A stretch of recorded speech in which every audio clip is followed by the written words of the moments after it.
Vazaram áudios do Flávio Covorcaro. Acabou pra ele agora? Inclusive, o Daniel Vorcaro, o banco dele, botou 160 milhões de reais na Globo. Programa do Luciano Huck, entre 2025 e 2026. É dinheiro sujo?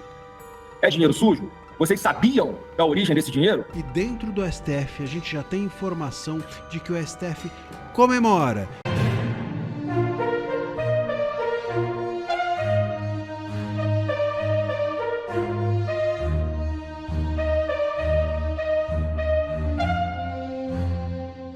Após áudios sobre Vorcaro, Bolsonaro diz a Flávio que Michele não será candidata. É isso mesmo. O senador Flávio Bolsonaro afirmou ter recebido apoio do ex-presidente Jair Bolsonaro após a divulgação de áudios e mensagens envolvendo pedidos de recursos ao empresário Daniel Vorcaro para a produção de um filme sobre a trajetória política do ex-chefe do executivo. Segundo o relato feito à CNN Brasil, Flávio visitou o pai na quarta-feira, horas depois da publicação da reportagem do Intercept Brasil, e ouviu de Bolsonaro que deveria ficar firme diante da repercussão do caso. Segundo o senador, Jair Bolsonaro também rejeitou qualquer possibilidade de a ex-primeira-dama Michele Bolsonaro disputar a presidência da República em 2026.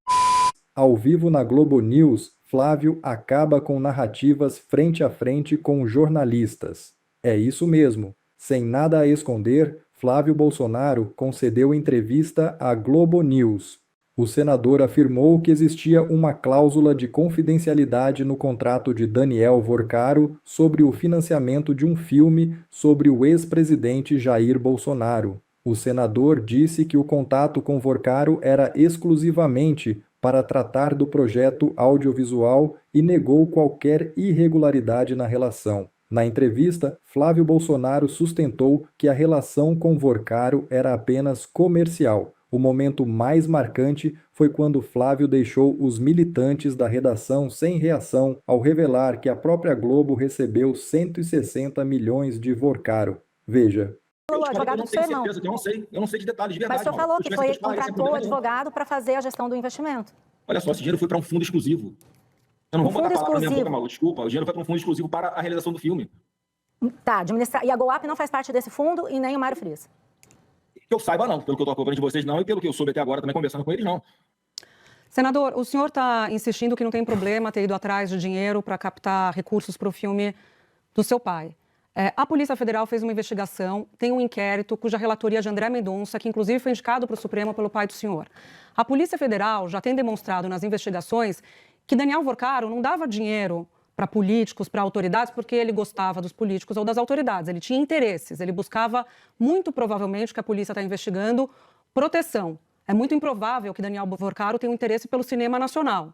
Alguma coisa ele queria dando esse dinheiro. O senhor está insistindo na sua defesa que esse dinheiro é um dinheiro privado, como se isso fosse sinônimo de um dinheiro limpo. A gente sabe os rolos do Daniel Vorcaro, o impacto, o buraco que ele causou no fundo, no FGC. A gente sabe que tem dinheiro público também na teia do Daniel Vorcaro, como dos fundos de previdência, por exemplo, do Rio de Janeiro, 1 bilhão. BRB também, enfim, a teia do Daniel Vorcaro não é limpa. Por que o senhor foi bater numa teia que não é limpa para pegar dinheiro para o filme do seu pai? Bom, vamos por partes aqui. Primeiro, eu sou apresentado a ele pelo Thiago, que é uma pessoa que tem uma empresa que trabalhava com entretenimento. Uma conversa que eu tive com ele, eu falei, eu tenho esse projeto aqui de fazer um filme do presidente Bolsonaro, estou com dificuldade de arrumar investidores, porque você imagina, a gente está no governo Lula, a Polícia Federal atuando, perseguindo os opositores políticos aqui, Bolsonaro sendo vítima de uma perseguição que a história ainda vai mostrar a sua inocência e que ele é um verdadeiro herói, mas ele foi vítima de uma grande farsa e está pagando com a sua liberdade por isso. As pessoas têm medo de fazer um investimento num filme como esse, né, Júlia? Então, vou deixar bem claro isso. Eu conheci ele em dezembro de 2024, exclusivamente para tratar disso. Qualquer mensagem que apareça daqui para frente, qualquer mensagem que já apareceu, os meus contatos, sejam por telefone ou pessoalmente com ele, foram exclusivamente para falar do filme, uma conversa monotemática. Ninguém imaginava naquela época que isso pudesse ser, que pudesse ser possível. Senador, todo mundo já sabia que ele era enrolado em 2024. Desculpe interromper o senhor, só para colocar... Todo mundo sabia em 2024 que ele era enrolado. Seu pai fez uma postagem dizendo que ele fazia parte do sistema. Olha, eu posso falar? Por favor. Obrigado. Vocês estão dizendo que eu devia ter obrigação de saber de algo que o Brasil inteiro não sabia. na época, em dezembro de 2024, ele era um banqueiro, né, que frequentava as altas rodas do Supremo, participava de um monte de festas com grandes empresários, financiava diversos eventos, inclusive o Daniel Vorcaro, o banco dele, botou 160 milhões de reais na Globo. Programa do Luciano Huck, entre 2025 e 2026. É dinheiro sujo? É dinheiro sujo? Vocês sabiam da origem desse dinheiro? Eu acho que não. Acho que vocês agiram de boa fé. Como eu também fui buscar de boa fé. Qual é o interesse do Vorcaro em mim? Ele viu, eu acho, né? Tem que perguntar para ele qual seria o interesse, por que ele quis financiar o filme desse jeito. Eu imagino, Júlia, que seja com a expectativa de retorno desse investimento. Porque ele bota um dinheiro, não fez doação, não está me fazendo favor. Eu, como senador da República, na oposição do governo, não era mais o presidente Bolsonaro. Eu não tinha absolutamente nada a oferecer em troca para ele, como tem a oferecer os integrantes do governo Lula. Tá? Então foi uma relação completamente contratual. Ele bota um dinheiro com a expectativa de receber um percentual em cima do lucro desse filme que vai ser um filme com a grande bilheteria, um filme que está maravilhoso. Então não queiram me misturar, porque é por isso que eu estou pedindo a todo momento essa CPI do Banco Master, mais do que nunca ela é necessária, que é para separar bandido de inocente. Eu não vou aceitar me vincularem a esses contatos espúrios que o governo do PT tem com o Vorcaro. Eu não me reuni no escurinho do cinema com ele, não. Quando eu falo, Júlia, que eu nego, na verdade, que conhecia que eu tinha contato com ele, é porque tinha uma cláusula de confidencialidade nesse contrato. A minha relação com ele era exclusivamente para o filme. Se eu falo assim, não, eu conheço o Vorcaro, a pergunta seguinte, qual ia ser? Qual a sua relação com ele? Eu ia ter que falar do filme. Foi só por isso que eu me eximi. E lá na frente do Supremo Tribunal Federal, quando eu sou interrogado, que eu reajo daquela forma, primeiro, que a pessoa que vem me abordar, eu conheço, desse blog aí, que é um blog claramente, historicamente, favorável ao PT e contra nós, e eu não podia, mais uma vez, falar nada sobre o filme. Mas eu ainda... Senador. Assim, é investimento privado. É investimento privado, como é de verdade. Num contrato de confidencialidade, patrocínio é uma coisa. Isso que o senhor está dizendo, ninguém sabe os termos disso. Olha só os termos... Júlia, vamos lá. Eu estou explicando aqui que não tem absolutamente nada de errado. Tem uma relação contratual formalizada. É um fundo que é investigado pela CVM dos Estados Unidos, com a CVM séria, criteriosa, que faz auditoria nos fundos, o fundo presta contas para lá, nunca teve nenhum contratempo, nada. Começa a acontecer quando param de acontecer os aportes. E o Daniel Vorcaro começa a descumprir os contratos, gente. Foi simples assim, foi quando eu tive que buscar outros investidores, a relação foi encerrada. Não tem absolutamente mais nada que tenha relação, né, nossa. Isso é importante, hein? Seja o filme, é uma conversa... Nessa época, realmente, Vorcaro... Não tem absolutamente mais nada. Não era investigado, né? Que possa vir. Não era... Será que vai vir mais alguma surpresa? Ali não estava num Será que vem mais algum investimento? Epicentro de uma fraude bilionária. E no momento em que não se sabia que ele tinha todos esses problemas. Vazaram áudios do Flávio com o Vorcaro. Acabou pra ele agora? Um bom dia pra você que tá querendo entender tudo isso e saber a minha opinião sobre esse caso do áudio envolvendo Flávio Bolsonaro e Daniel Vorcaro. Então bora lá, porque eu sempre te falei que esse canal aqui é a sua casa. É onde você pode se sentir à vontade e confiante de que eu sempre vou trazer aqui a verdade. A minha opinião sincera e análises honestas e aprofundadas sobre tudo aquilo que acontece no Brasil. Bora lá então! Ontem, o Intercept divulgou um áudio de setembro de 2025 no qual Flávio Bolsonaro cobrava o Vorcaro sobre parcelas pendentes em um contrato. Que contrato é esse, Deltan? É um contrato para financiar o filme Dark Horse, uma cinebiografia sobre Jair Bolsonaro. O Intercept diz que o contrato previa 134 milhões de reais e que cerca de 61 milhões de reais já tinham sido pagos. Mas outras fontes depois, como a Malu Gaspar e a CBN, falaram de 2,3 milhões de reais, um valor bem menor. 2 meses depois do áudio, em novembro, Vorcaro foi preso tentando fugir do país. A primeira coisa que eu tenho a dizer para vocês é: o meu primeiro instinto ao ouvir o áudio foi achar que era falso. Por que, Deltan? Gente, é simples. Com base naquilo que eu conheço desse site aí do Intercept, um blog de extrema esquerda, que tem objetivos político-partidários de militância muito claros, é aquele mesmo veículo que divulgou aquelas supostas mensagens obtidas por criminosos, por hackers, mensagens deturpadas, alteradas, usadas com muito mentira para destruir a Operação Lava Jato e tirar Lula da cadeia.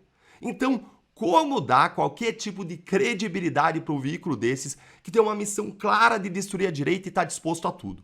Essa foi a minha primeira reação. Aí depois veio o Flávio Bolsonaro e disse: não, realmente, a gente pediu financiamento, ele reconheceu, e aí a gente passou a analisar o áudio. E o áudio ele gera um constrangimento. Por que gera um constrangimento? para Flávio, para a direita, já era porque você vê o Flávio conversando com o Vorcaro, que em seguida as investigações revelaram ser o comandante de uma mega organização criminosa. Mas vamos ser direto e objetivo aqui quanto a uma coisa, que é a mais importante. Tem algum crime? Gente, o que saiu até agora não tem indício de crime nenhum do Flávio. Isso é o que mais importa a gente verificar. O Vorcaro, ele era alguém conhecido por patrocinar filmes de ex-presidentes. Ele já tinha patrocinado aí os filmes do Lula, filme do Temer. Dá uma olhadinha aí no que mostrou o Lauro Jardim nessa coluna do Globo. Em 2024, o Vorcaro ele não era conhecido como um criminoso. Ele não era o gangster como ele é visto hoje. Não, ele era visto como um banqueiro em ascensão que estava ganhando prêmios que muita gente considerava o futuro do mercado financeiro no Brasil. E o mercado cinematográfico de produção de filmes, nesse mercado é muito comum você buscar empresários para você pagar o filme, para financiar o filme. No caso do filme do Jair Bolsonaro, o Vorcaro aparentemente ele seria sócio do projeto. Tanto que é um contrato de financiamento que daria para ele retornos comerciais com a bilheteria do filme, de modo que é uma relação comercial com as empresas responsáveis pelo filme. Então não tem indício de qualquer tipo de contrapartida do Flávio Bolsonaro como senador em favor do Vorcaro. Flávio não apresentou projetos de lei, ele não defendeu o banco, ele não interveio no Banco Central, ele não recebeu mensagem, conseguiu bloquear? O pai do Flávio não era mais presidente da República, não tinha como adotar atos de governo em favor do Master ou do Vorcaro. Isso é o mais importante para a gente entender. E para entender por que isso não é crime e provar nossa coerência total nessa análise, eu vou te lembrar uma história que poucos lembraram. Em 2009, o filme Lula, o Filho do Brasil, foi patrocinado por 18 empresas. 3 delas, adivinhem, eram empreiteiras que depois caíram na Lava Jato. Camargo Corrêa, OAS e Odebrecht. As 3, elas receberam bilhões em obras do PAC do governo Lula. E sabe o que a Lava Jato fez nesse caso específico do filme? Não acusou o Lula. Por quê? Porque para cravar que existe um crime, para você fazer uma acusação criminal responsável, a investigação precisa comprovar que o pagamento financeiro foi feito para obter alguma vantagem ilegal. Se você paga para obter uma decisão do governo em favor da sua empresa, é corrupção. Por outro lado, doação para um projeto cultural, por pior que seja o projeto, é legal, é lícita. Então, para apontar a corrupção de Lula no filme, seria necessário ter uma contrapartida documentada, voto trocado por dinheiro, favor político trocado por patrocínio, isenção legislativa criada para beneficiar o doador. Sem contrapartida, é patrocínio privado, não corrupção. E veja que o caso do Lula era bem pior do que o do Flávio. Por quê? Porque teve o patrocínio das empreiteiras e os governos do PT estavam ajudando e contratando aquelas empreiteiras a rodo. No caso do Flávio, você não tem nada disso, você só tem o patrocínio. Você não tem nenhuma contrapartida nem do Flávio, nem do pai, nem mesmo do governo. Porque ele não estava no governo. E Lula, gente, com tudo que tinha, ele não foi acusado porque não tinha essa prova. Então veja, eu estou sendo coerente, é o mesmo critério jurídico que vale agora para o caso Flávio. Pau que desce em Chico, desce em Francisco. Pau que não desce em Chico, não desce em Francisco. O áudio, ele mostra a cobrança de um patrocínio privado. Para virar crime, é preciso provar que houve contrapartida. E nem o Intercept, nem ninguém mostrou, nem ninguém sequer alegou até agora uma contrapartida. E para você entender a diferença enorme do que a gente está falando aqui, deixa eu te mostrar uma coisa. Entre 2023 e 2025, a Caixa Econômica Federal, banco público, dinheiro de todos os brasileiros, contratou mais de 1 bilhão em patrocínios e eventos culturais, esportivos e produções. 116 milhões de reais em 23, 333 milhões de reais em 24, 605 milhões de reais em 2025. Teve um aumento de 708% em comparação com os 3 primeiros anos do governo Bolsonaro. 8 vezes mais. O Banco do Brasil, gente, seguiu a mesma atuada. Patrocinou aí ano após ano, evento, produção cultural, tudo com critério político ideológico, alinhamento ao governo Lula, que sempre guiou patrocínios, análises feitas por esse governo. E o Flávio Bolsonaro, hein? O que ele fez? Ele foi lá e ele buscou patrocínio privado, de um banco privado, para um filme privado sobre o próprio pai, com alguém contra quem não existia nenhum escândalo na época. Quem patrocina a cultura com dinheiro do contribuinte para alinhar a narrativa política ao governo Lula? Deltan, mas e se você descobrir alguma coisa? E se aparecer alguma coisa no futuro? Gente, não importa quem for, quando for, a minha posição sempre foi e vai ser uma só. Que se investigue, que se responsabilize. Eu sou uma pessoa de lei e ordem para todos. Mas deixa eu te mostrar uma coisa interessante. O Flávio ele se manifestou ontem em vídeo e ele pediu investigação e CPMI do Banco Master. Ele disse que a investigação é necessária para separar culpados e inocentes. Ele está defendendo investigação mesmo sem que ninguém tenha mostrado uma contrapartida dele. O que ele quer dizer aqui é, não tem e não vai ter, ninguém vai achar prova de contrapartida porque não teve. O que ele está dizendo é que a investigação vai provar que se tratava apenas e simplesmente de um patrocínio privado e nada mais. E aqui chega um fator importante que distingue muito a postura que o Flávio adotou da postura do Lula, do governo, da esquerda, dos ministros do Supremo envolvidos com o Vorcaro. Quando Lula foi alvo da Lava Jato, ele não pediu o CPMI das próprias contas. Quando Ciro Nogueira foi alvo da Operação Compliance Zero, ele não pediu o CPMI. Quando Moraes foi exposto pela relação com o Vorcaro e o contrato de 129 milhões de reais da esposa dele com o Master, ele não pediu investigação para PGR nem CPMI. Quando Toffoli foi explodido pelo Tayayá e pela relação do Vorcaro, ele também não pediu investigação para PGR nem CPMI.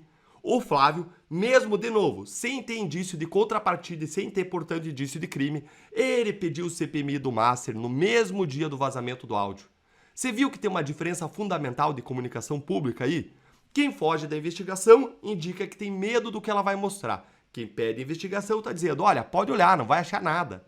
Aqui no canal a gente cobre o Master há semanas, criticando duramente cada figura pública envolvida. O Moraes pelas mensagens trocadas com o Vorcaro, o Ciro pelos repasses suspeitos de serem propinas e a nossa posição sempre foi e vai ser a mesma, investigar tudo, responsabilizar quem tem que ser responsabilizado. Vejam, a direita defende investigação ampla, porque não tem o que esconder. Foi a esquerda que sepultou a CPMI do INSS. Foi a esquerda, o governo Lula, o Centrão e a STF que tentaram abafar a CPMI do Master. Nós, a direita, nós queremos a CPMI, queremos agora. Quem tem medo de CPMI não somos nós.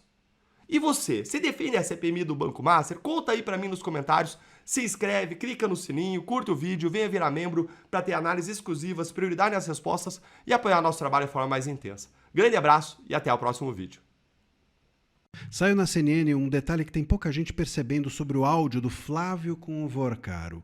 O ponto é o seguinte, a delação do Vorcaro, negociada com a PGR do Gonê, coincide com o vazamento desse áudio. E dentro do STF a gente já tem informação de que o STF comemora que os ministros, que a banda podre do STF se sente aliviada de estar deslocando para a direita e para o Flávio a crise que estava sentada no colo dos ministros. Será que esse vazamento, que claro, isso não quer dizer que o vazamento não é importante, mas será que esse vazamento não pode servir como uma cortina de fumaça encampada para a PGR fazer com que os seus parças dentro da corte se livrem da cobrança pública e da reação que a oposição estava preparando? Eu sou André Marcílio, advogado, constitucionalista e comentarista jurídico, e peço que vocês, antes de qualquer coisa, se inscrevam aqui no meu canal e deem um like, deixem o seu joinha aqui nesse vídeo. O Caio Junqueira, da CNN, publicou ontem que o Vorcaro prioriza o acordo de delação premiada com a PGR do Gonê. O entorno do banqueiro está otimista, diz a matéria. O prazo é de mais ou menos 2 semanas para fechar. A delação do Vorcaro estava enterrada e agora ela ressuscita justamente no mesmo momento em que esse áudio do Flávio é vazado. Ele chega a pedir prisão domiciliar. O Vorcaro está se sentindo nas nuvens a ponto de pedir prisão domiciliar até o julgamento definitivo. O próximo passo seria a homologação pelo André Mendonça, relator, claro, do caso Master. E tem um ponto aqui grave. A CNN escreve nessa matéria, textualmente, isso é palavra dela, aspas, que o Procurador-Geral da República, o Gonê, pelas ligações que tem, em especial pelas ligações com os ministros do STF, com o ministro Alexandre de Moraes, poderia aceitar uma delação que não incluísse ministros da corte. Em outras palavras, o PGR do Gonê disse claramente ao Vorcaro e aos seus defensores, aos advogados dele, que toparia uma delação que não incluísse ministros da corte, contanto que tivesse alguma coisa a mais. E quem sabe essa alguma coisa a mais não é a faca enfiada na direita e no Flávio preservando o STF. O Matheus Teixeira, também da CNN, publicou hoje de madrugada o complemento desse cenário. Uma ala do STF acredita que a pressão da corte já comemora e diz para quem quer ouvir que a pressão contra a corte vai arrefecer, vai melhorar nos próximos dias. Bom, com base no que eles estariam dizendo ou esperando ou aguardando isso? Se esse é o bastidor dentro do STF, é porque eles estão realmente acreditando que o Gonê vai aliviar para eles, vai aprovar uma delação seletiva e que talvez esse áudio seja a troca para que da PGR com o Vorcaro para que a delação siga adiante e a crise se desloque para a direita, a crise se desloque para o Flávio e deixe de estar nos holofotes, os holofotes dedicados ao STF. É importante que a gente também entenda que era um momento de reação institucional da direita. A direita estava indo para cima depois da suspensão e congelamento do PL da dosimetria, da lei da dosimetria. A direita estava indo para cima, dizendo que vai haver anistia, dizendo que ia ter a PEC das decisões monocráticas, dizendo que ia ter impeachment de ministro do STF ainda esse ano, e agora tudo morreu, tudo esqueceu, tudo ficou de lado com essa nova crise que se instala na direita. E aqui é que a gente precisa ter a leitura sincera a respeito desses fatos. Como eu já comentei com vocês, não estou querendo diminuir a importância do áudio e nem quero que a gente deixe de estar atento a esse áudio que surgiu ontem. Mas a gente também não pode ser ingênuo de acreditar que isso surgiu do nada, que isso surgiu exatamente, que não é estranho isso surgir exatamente no momento em que a delação do Vorcaro está sendo negociada com a PGR do Gonê, que é parça dos ministros, e exatamente no momento mais crítico da corte, em que o congelamento da lei da dosimetria fazia com que a oposição e até mesmo a oposição junto de Alcolumbre se preparasse para uma reação forte contra o STF. Meus caros, a gente precisa sempre ler as entrelinhas dentro de tudo que acontece nesse país. Cobrar o que foi vazado ontem, mas também não deixar de cobrar aquilo que, por ter vazado ontem, eles querem esconder dos nossos olhos, que são as mazelas dos ministros do STF, que são as mazelas da corte, que são as relações absurdas do ressorte do Tayaya, do ministro Toffoli, que são as mazelas absurdas do contrato de 129 milhões da esposa do ministro Moraes. Fiquemos atentos a tudo, não deixemos que os nossos olhos sejam deslocados para cá só porque surgiu uma coisa nova. É isso, deixe seu comentário e aqui nós estamos sempre atentos. Um abraço. Bom, pessoal, esse foi mais um vídeo. Eu espero que vocês tenham gostado. Se vocês gostaram, deixa o like aqui para fortalecer nosso canal. Logo eu volto trazendo mais informações da política para vocês. Um forte abraço, fiquem todos com Deus e até a próxima.